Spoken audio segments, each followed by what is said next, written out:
The chandeliers sparkled overhead like 1,000 tiny suns, casting golden light across the ballroom of Harrington House, where the cream of London society whirled and preened during the height of the season of 1815.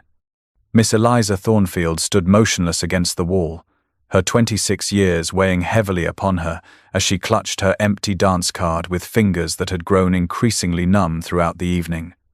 Her dark blue gown, serviceable and plain compared to the pastel silks and satins adorning the younger debutantes, seemed to fade into the shadows, as though conspiring with fate to render her invisible. She had not expected invitations to dance, had long since resigned herself to her role as wallflower and observer, rather than participant in these elaborate social rituals, but even this practiced acceptance could not shield her from what came next. As she edged toward the refreshment table, seeking respite from her conspicuous solitude, Eliza found herself behind a pillar where Lord James Blackwood, the Earl of Westmoreland, stood in conversation with his fashionable companions. At 32, the Earl represented everything the ton valued. Handsome in that particular way of the aristocracy, confident to the point of arrogance, his fortune and lineage opening every door that remained firmly closed to women like Eliza. She would have slipped away unnoticed had Sir Reginald not spoken her name. Miss Thornfield might make a suitable mistress. Westmoreland, he suggested with a laugh that made Eliza freeze mid-step. She ought to be grateful for any attention, and surely she would be discreet given her circumstances. The silence that followed seemed to stretch into eternity before Lord Blackwood responded with a dismissive snort.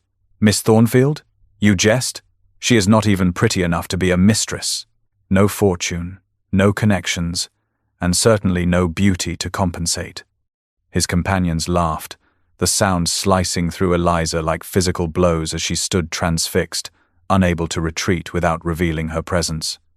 Her heart thundered in her chest, her cheeks burning with a humiliation so profound she feared she might be sick there on the polished marble floor. Around them, the ball continued its glittering progress, ladies twirling in their finery, gentlemen strutting with all the confidence of their privileged positions, the air thick with expensive perfume and the weight of social expectation.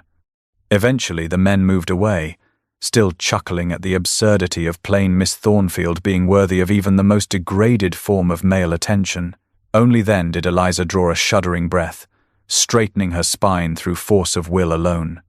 She had spent her life being overlooked, her intelligence dismissed, her worth measured and found wanting by a society that valued beauty and fortune above character and intellect. Yet somehow this particular cruelty cut deeper, perhaps because she had secretly admired Lord Blackwood from afar, foolishly imagining that a man reputed to be educated might see beyond the superficial. How wrong she had been. How utterly, devastatingly wrong. Rain pattered against the windows of Hollister and Sons booksellers, a humble establishment tucked away on a narrow street far from the fashionable districts of London, creating a soothing rhythm that matched the tranquil atmosphere inside, where the scent of leather bindings, paper, and dust mingled in the air 3 weeks after the Harrington ball. Eliza Thornfield had sought sanctuary among the crowded shelves, her fingers tracing reverently over the pages of a rare volume on botanical illustrations by the Swedish naturalist Linnaeus, temporarily forgetting the humiliation that had haunted her since overhearing Lord Blackwood's cruel dismissal. This small bookshop had long been her refuge, a place where her mind could roam free among ideas and knowledge that society deemed inappropriate for a woman of her station, but that Mr. Hollister, with his rheumy eyes and scholarly bent, had always encouraged her to explore. The peaceful silence was suddenly broken by the jingling of the shop bell and a gust of damp air as the door swung open, admitting a tall figure who shook rainwater from his greatcoat with an impatient gesture. Eliza glanced up briefly, then froze in recognition, her heart suddenly racing as Lord James Blackwood, Earl of Westmoreland himself, stepped into her sanctuary, his presence incongruous among the dusty tomes and simple surroundings. He seemed equally startled to find another patron in the shop, especially one occupying the corner dedicated to scientific works, but showed no sign of recognizing her as their eyes met briefly before she hurriedly looked down at her book again, praying he would not place her out of context. She listened to his footsteps approaching her section, her body tense with dread. Yet when he spoke, his voice held none of the dismissive arrogance she remembered from the ball.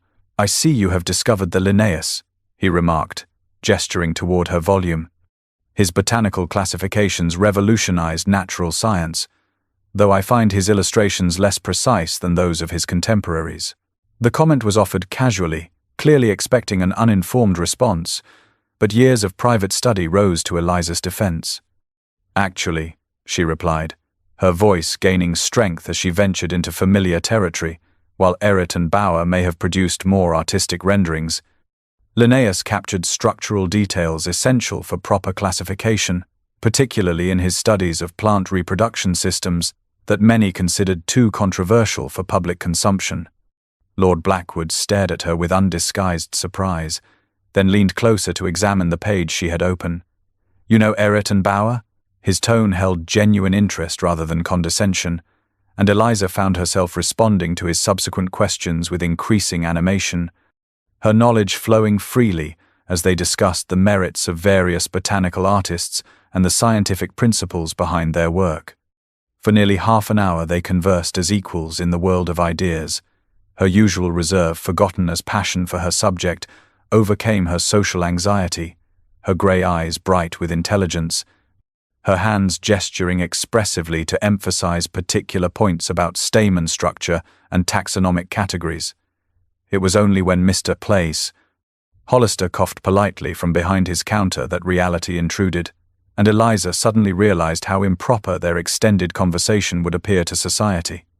In that same moment, she saw recognition dawn in Lord Blackwood's eyes, his expression shifting from intellectual engagement to shock as he finally placed her as the spinster he had so cruelly mocked.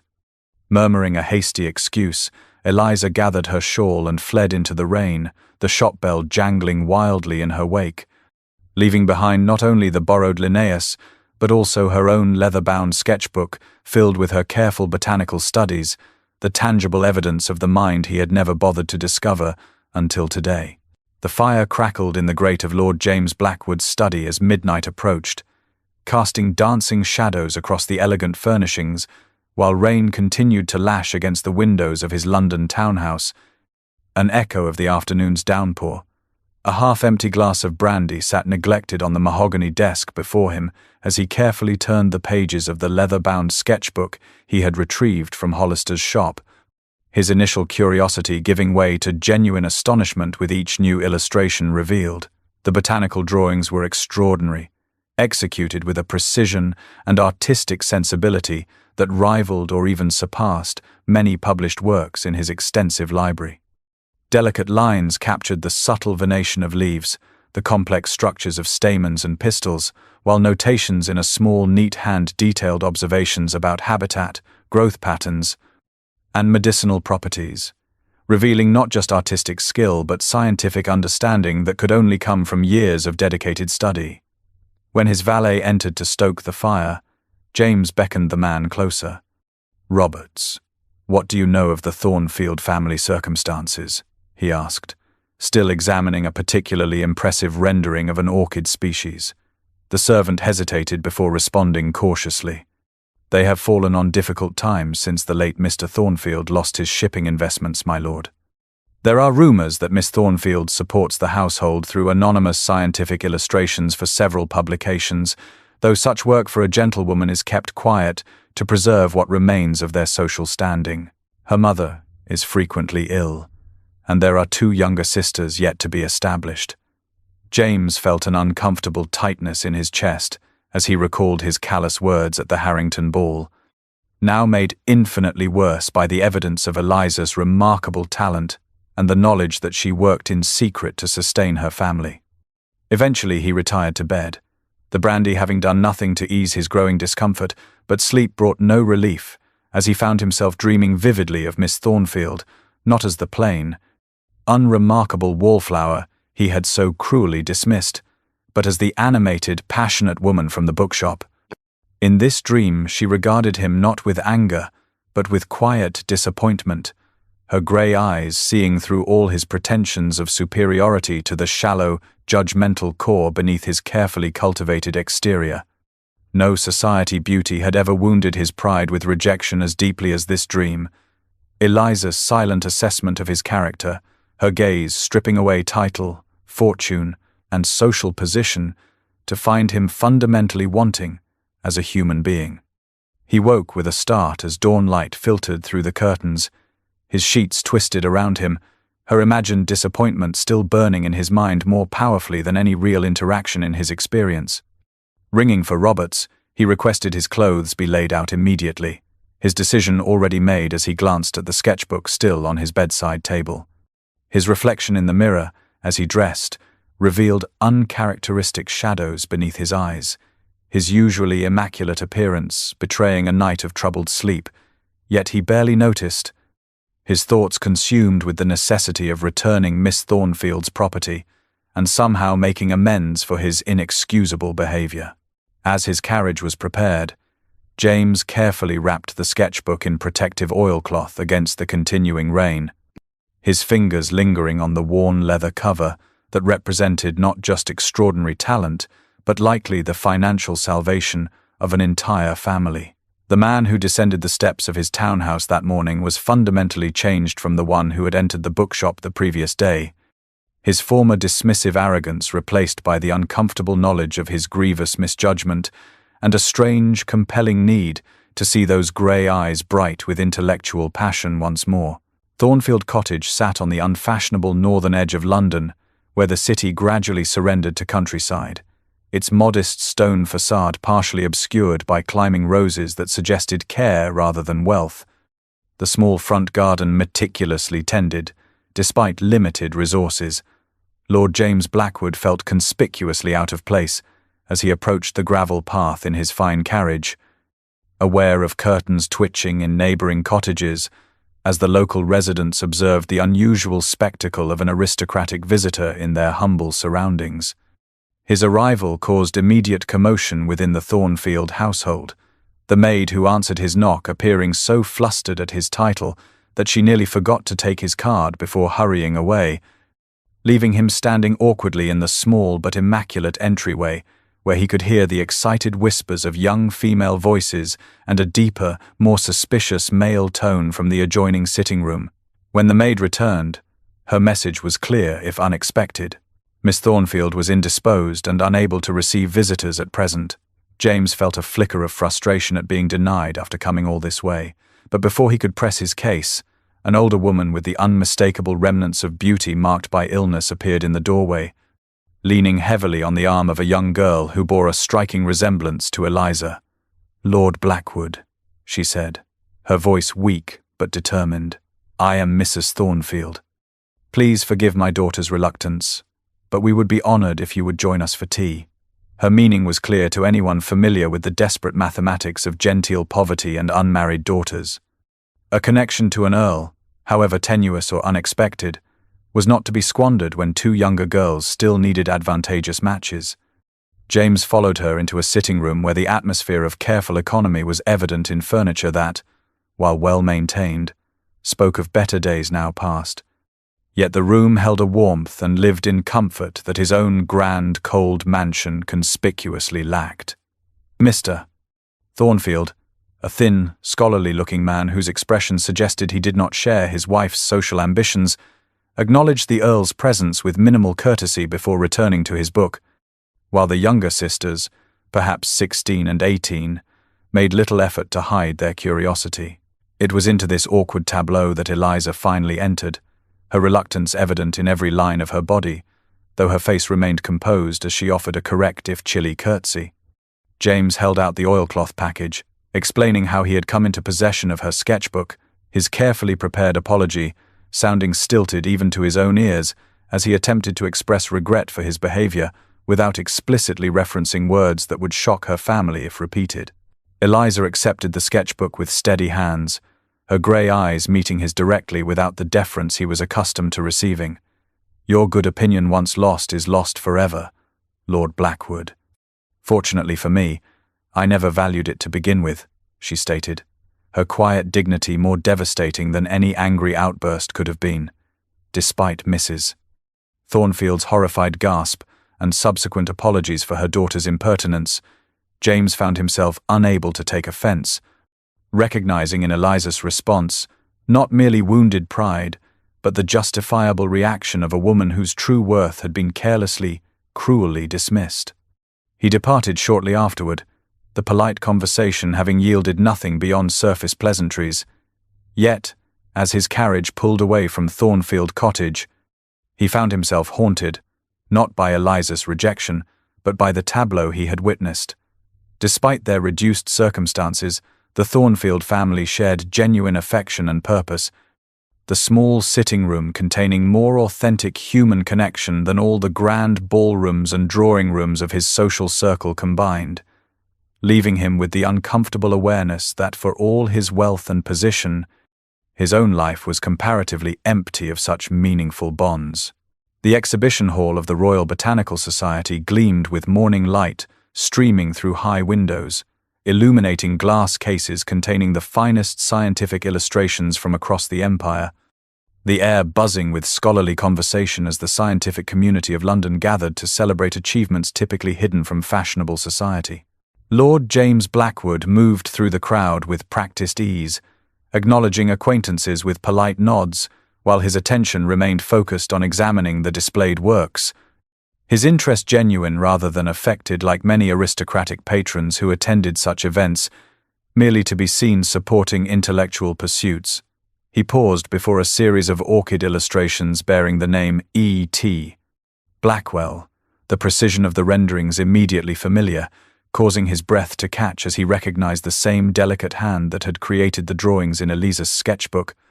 Though the masculine pseudonym effectively concealed her identity from the botanical community, who praised the work effusively, a white-haired professor standing nearby commented to his colleague on the extraordinary anatomical accuracy of Blackwell's depictions of stamen structures, declaring them superior to any other scientific illustrator currently published in England, the two men debating whether the mysterious Blackwell must have studied in Germany or perhaps trained under the great botanical masters at Kew. James felt a curious mixture of pride and indignation on Eliza's behalf, pride in her evident mastery that earned such praise from eminent scholars, and indignation that she could not openly claim credit for work that surpassed that of her male counterparts. His gaze swept the room, searching for her among the gathered scientists and patrons, finally discovering her partially concealed behind a pillar, dressed modestly in a green gown that helped her blend into the background, her expression a complex blend of satisfaction and resignation, as she listened to her work being discussed without the ability to join the conversation. Their eyes met across the crowded exhibition hall in a moment of electric recognition, her initial surprise giving way to wariness as he inclined his head in silent acknowledgement of her achievement, a gesture she returned with the barest hint of a nod before turning away, clearly uncomfortable with his awareness of her presence. As James continued to watch her, his unusual attention to an unremarkable spinster did not go unnoticed by the society matrons who had accompanied their scientific husbands to the exhibition, whispers beginning almost immediately behind raised fans, speculating on what could possibly draw the Earl of Westmoreland's interest to plain Miss Thornfield. The whispers crescendoed with the arrival of Lady Caroline Harcourt, whose family had made their expectations regarding an alliance with the Blackwood title abundantly clear during the past 2 seasons. Resplendent in pale blue silk that emphasized her acclaimed beauty, Lady Caroline surveyed the room with the confidence of a woman accustomed to commanding male attention, her expression souring visibly when she observed James studying Eliza's retreating figure with evident interest rather than hurrying to her side as social convention dictated. Before James could extricate himself from conversation with a particularly tenacious botanist, Lady Caroline had crossed the exhibition hall to claim his arm possessively, her voice carrying just loudly enough to ensure those nearby would hear. "Darling, you must tell me what could possibly fascinate you about those dreary scientific drawings, or perhaps it was the equally dreary Miss Thornfield who caught your attention." The deliberate cruelty of the comment, designed to reassert her social dominance, instead strengthened James' growing realization of how profoundly he had misjudged the woman whose work now received accolades from the scientific community while she remained in the shadows. Unable to claim her rightful recognition in a world that valued her mind, but would dismiss her for her gender and appearance. The contrast between Eliza's genuine accomplishment and Lady Caroline's shallow social maneuvering had never been clearer, yet as he observed the calculating gleam in his intended match eye, he understood that external pressures would not easily be overcome. The whispers already spreading through society that Lord Blackwood had developed a peculiar interest in the plain, aging spinster with unusual scientific leanings. The Duchess of Hertford's garden party unfolded beneath a perfect early summer sky. The sprawling grounds of Harrington House transformed into a paradise of flowering shrubs and immaculate lawns, where the elite of London society mingled among nature, tamed to showcase aristocratic taste and wealth. Birds sang from ornamental trees as ladies in pastel silks and gentlemen in summer weight frock coats strolled along gravel paths, their conversations creating a gentle hum beneath the music of a string quartet positioned on the terrace. Lord James Blackwood arrived fashionably late, his entrance noted by the usual flutter of feminine attention, though his gaze swept the assembled guests with purpose rather than the bored indifference he typically affected at such gatherings. He located Eliza Thornfield, standing apart from the main group, examining the Duchess' prized rose garden with evident botanical interest, her simple cream muslin gown and straw bonnet making her nearly invisible among the more elaborately dressed attendees. Moving deliberately in her direction, he navigated around several attempted interceptions by eager mammas with eligible daughters until he reached Eliza's side among the fragrant blooms, positioned strategically away from prying eyes and straining ears. "Miss Thornfield," he greeted her with a formal bow that belied the intensity of his gaze. "I had hoped to find you here." Eliza acknowledged him with cool politeness, her gloved fingers brushing a pale pink rose as if drawing strength from the contact. "Lord Blackwood, I admit I am surprised by your continued attention, given your previously stated assessment of my appeal." James winced at the reference to his cruel words, but pressed on with the speech he had rehearsed during sleepless nights. "I know you are E.T. Blackwell," he stated quietly, watching her eyes widen in alarm. "Your work at the Royal Botanical Society exhibition shows extraordinary talent deserving of recognition under your true name. I wish to offer my patronage, Miss Thornfield, to enable you to claim the acclaim rightfully yours without risking your family's security or social standing." Eliza stared at him, her initial shock giving way to a complexity of emotions he could not fully decipher. "I require neither your charity nor your protection, Lord Blackwood," she finally responded, though her voice held less frost than before. "My arrangement with the scientific journals suits my purposes adequately, but it denies you proper credit for work that surpasses that of your male colleagues," he countered, his frustration evident. "I have heard Kew Gardens botanists claim your illustrations of orchid structures have advanced their understanding more than any publication in the past decade." He watched color rise in her cheeks at the praise, a glimpse of the passionate scholar from the bookshop momentarily visible beneath her guarded exterior, before their conversation was deliberately interrupted by Lady Caroline Harcourt, resplendent in coral pink that emphasized her fashionable blonde beauty. "James, darling, the Duchess is asking for you," she announced, ignoring Eliza completely as she placed a proprietary hand on his arm. "You simply must tell her about your hunting plans for the autumn." Her arrival effectively ended their private discussion, forcing James to make polite excuses as he was drawn away by Lady Caroline's determined maneuvering, though he noted with interest that Eliza did not immediately return to the main gathering, but instead disappeared into a secluded section of the rose garden, accessible through a yew archway. His conversation with the Duchess completed as quickly as courtesy allowed, James searched for Eliza once more, eventually following the same path through the yew arch, only to find himself blocked from view of the main garden, but within earshot of Lady Caroline speaking to her circle of fashionable friends. "Really, darling, your charity project is hardly worth the gossip," she was saying with a laugh that contained no genuine humor. "Plain Miss Thornfield may draw plants adequately, but surely not enough to justify becoming a social liability. Even charity cases must meet certain standards of presentation." A movement among the roses revealed Eliza's presence just beyond the group, her face carefully composed, though her eyes betrayed the hurt beneath her dignity. Before she could retreat, James stepped forward deliberately, his expression harder than anyone in society had ever witnessed. "Lady Caroline," he stated in a voice that carried to nearby guests, "I find I must correct your misconception. Miss Thornfield's scientific illustrations demonstrate a precision and artistry that commands respect from the foremost botanical experts in Europe. Unlike certain ornamental blooms that contribute nothing but decorative value to a garden, her work serves the advancement of human knowledge." The gathering fell silent at this unmistakable rebuke, Lady Caroline's face flushing an unbecoming red as she realized not only that she had been overheard, but that Lord Blackwood had publicly chosen to defend the spinster over maintaining social harmony with his expected match.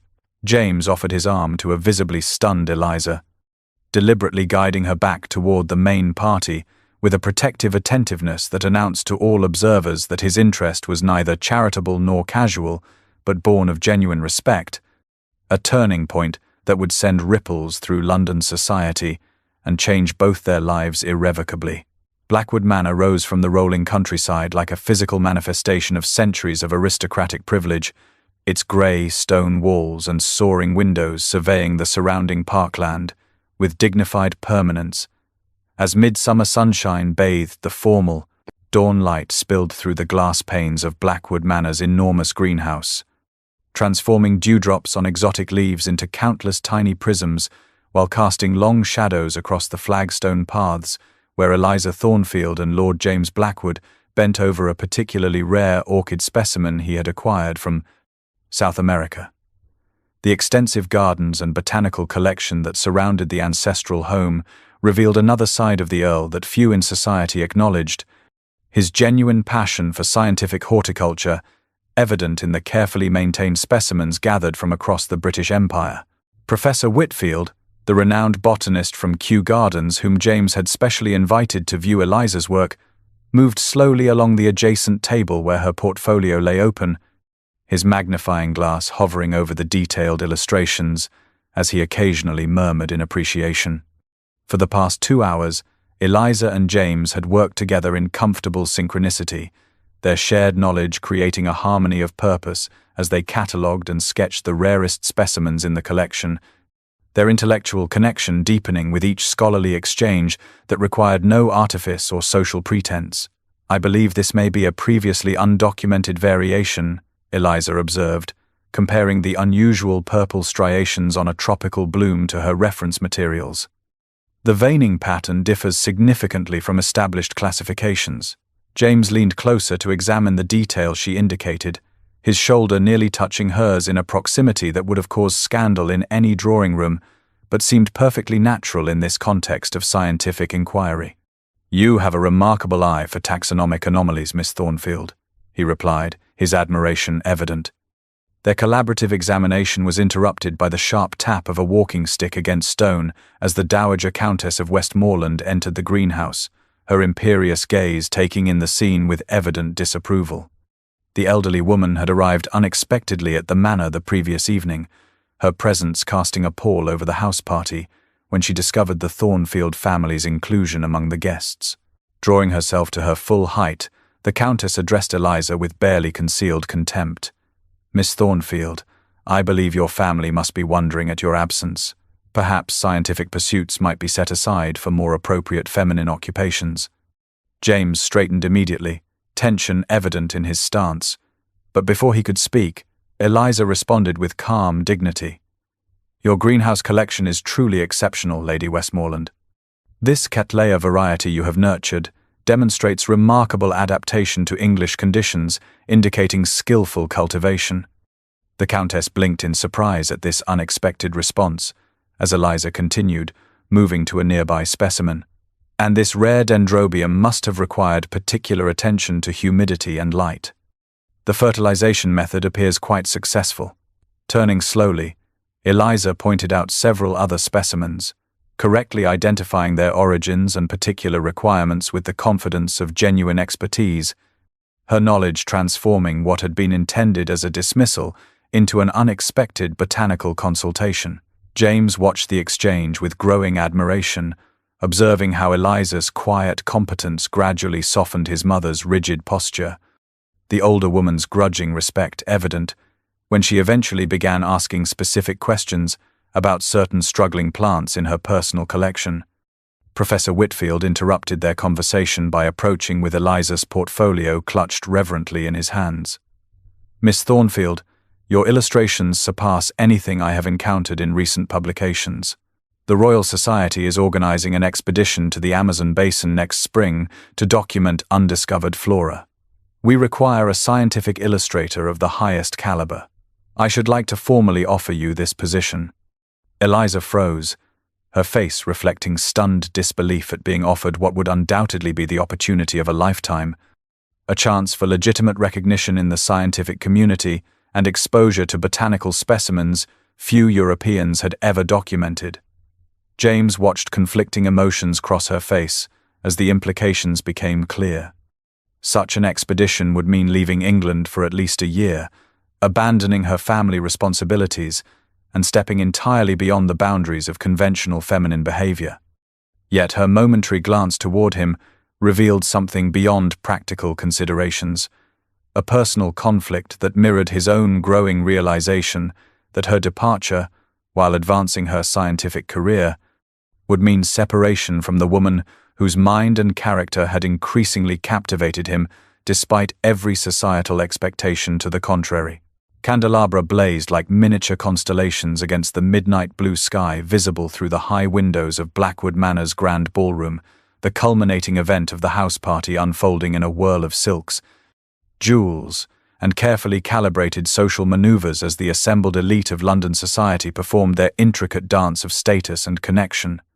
Eliza Thornfield stood momentarily unnoticed near the entrance, her transformation causing several guests to look twice before recognition dawned, for the woman who had arrived wearing modest, serviceable gowns now appeared in shimmering emerald silk that James had sent to her room with a simple note, acknowledging her contribution to the botanical catalogue.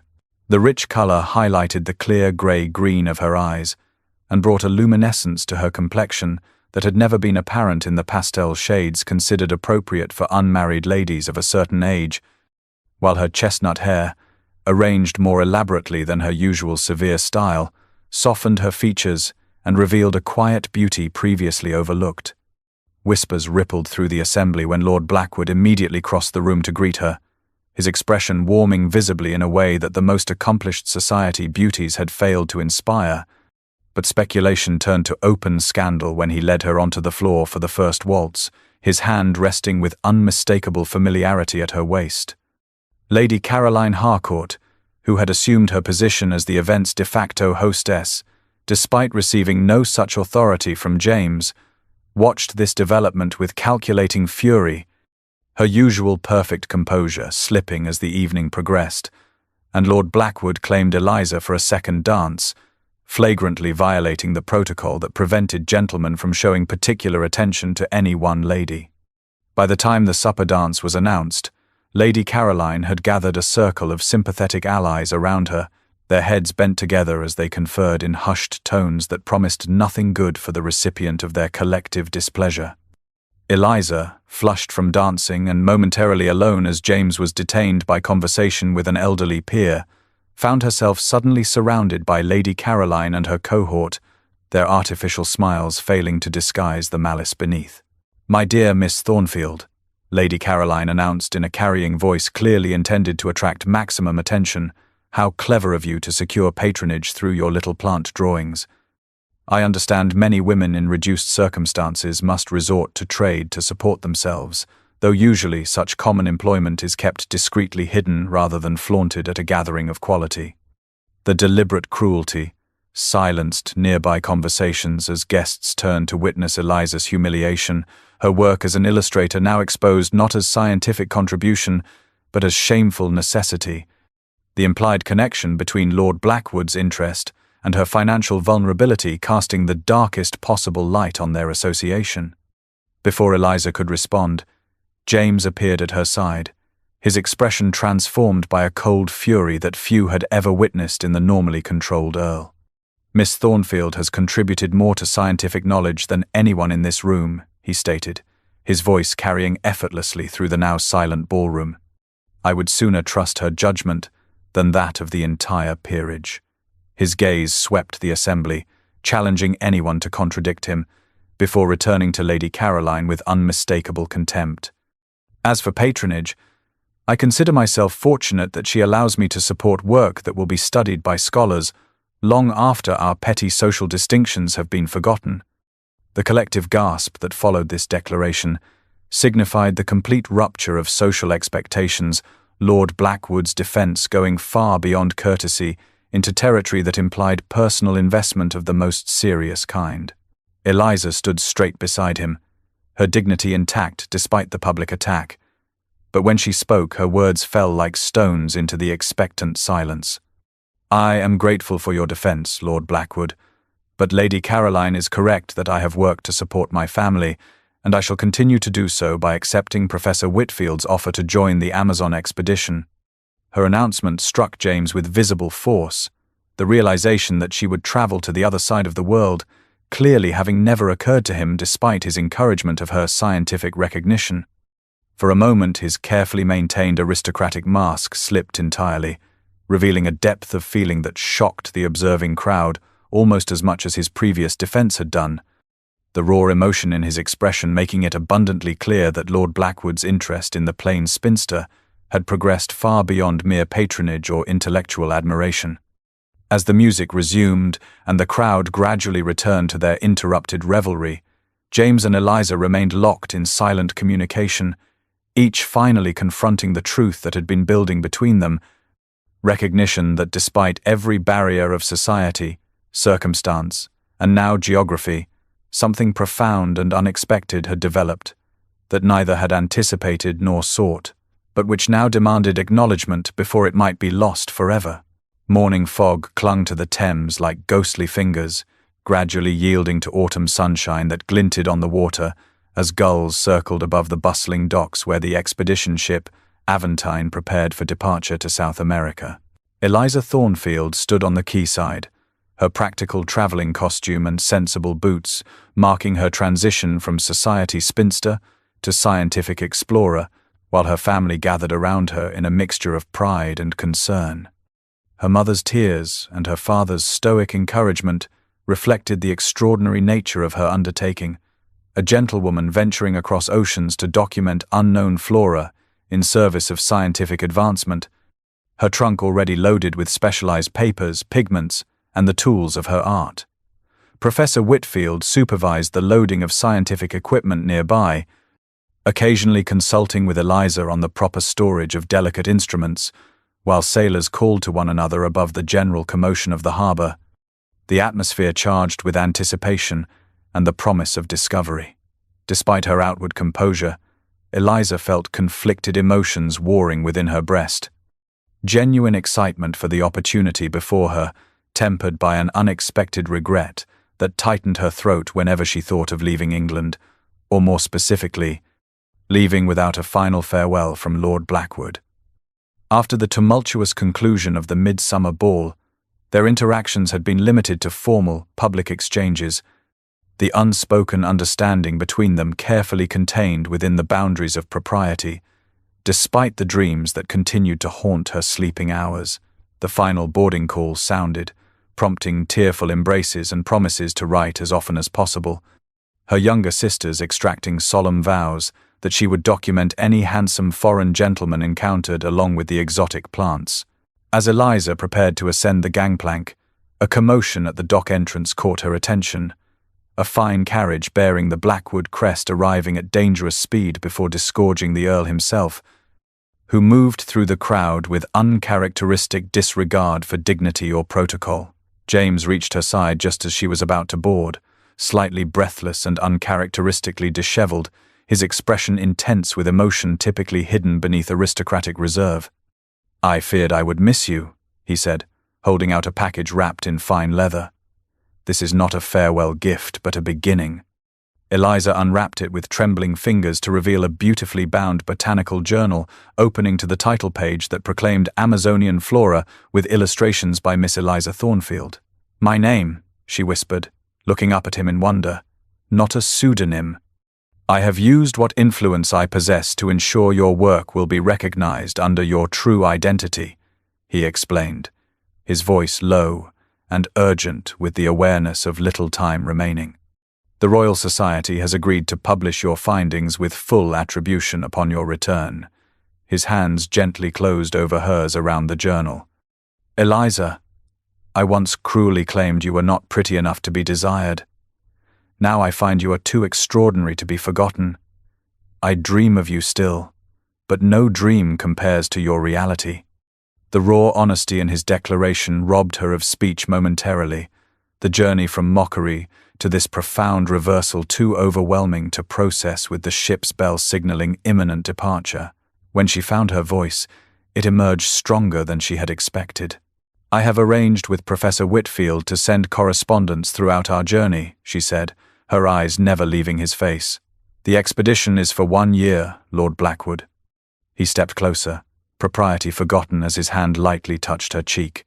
I will wait, Eliza, and use that time to begin reforming the society that would judge us both so harshly. When you return, should you wish it, there will be a place for you not just in the scientific community, but wherever you choose, including by my side. His meaning could not have been clearer had he made a formal declaration, the implied promise hanging between them as the final boarding call echoed across the dock. With a courage born of newfound confidence, Eliza reached for his hand and pressed a small sealed envelope into it. My own dreams, for when I am gone, she whispered, then turned and ascended the gangplank with steady steps, not looking back until she reached the deck. From the ship's rail, she watched James standing motionless on the quayside, his tall figure remaining in place as the vessel slowly pulled away from the dock, gradually diminishing with distance yet remaining fixed in her vision until the ship's turn took her around a bend in the river. Later, as London faded into the distance and the Aventine made its way toward open sea, Eliza found a sheltered spot on deck, away from the curious eyes of sailors and fellow scientists. Opening her sketchbook to a fresh page, she began to draw not the expected botanical specimen but from memory the features of Lord Blackwood's face, capturing the intensity of his gaze and the curve of his smile, with the same precision she brought to her scientific illustrations. The portrait emerging beneath her skilled fingers reflected not just his physical appearance, but the essence she had come to know beyond the aristocratic facade, the genuine passion for knowledge, the unexpected humility in acknowledging his errors, the capacity for growth that had transformed mockery into profound respect and eventually into love. She had once believed dreams could never become reality, yet her present circumstances defied all previous limitations. From her position as respected scientific illustrator to the inconceivable truth that the Earl of Westmoreland now dreamed of her as she dreamed of him. As the ship sailed toward distant horizons and discoveries yet unknown, Eliza traced the final lines of her drawing, inscribing beneath it words meant only for herself. Sometimes the cruelest mockery leads to the most unexpected joy. The thought sustained her as England disappeared behind her, not an ending but rather the beginning of a journey that would bring her back, not as the overlooked spinster she had been, but as the woman she had discovered herself to be, worthy of scientific recognition, personal fulfillment, and a love that had transcended every boundary society had erected between them.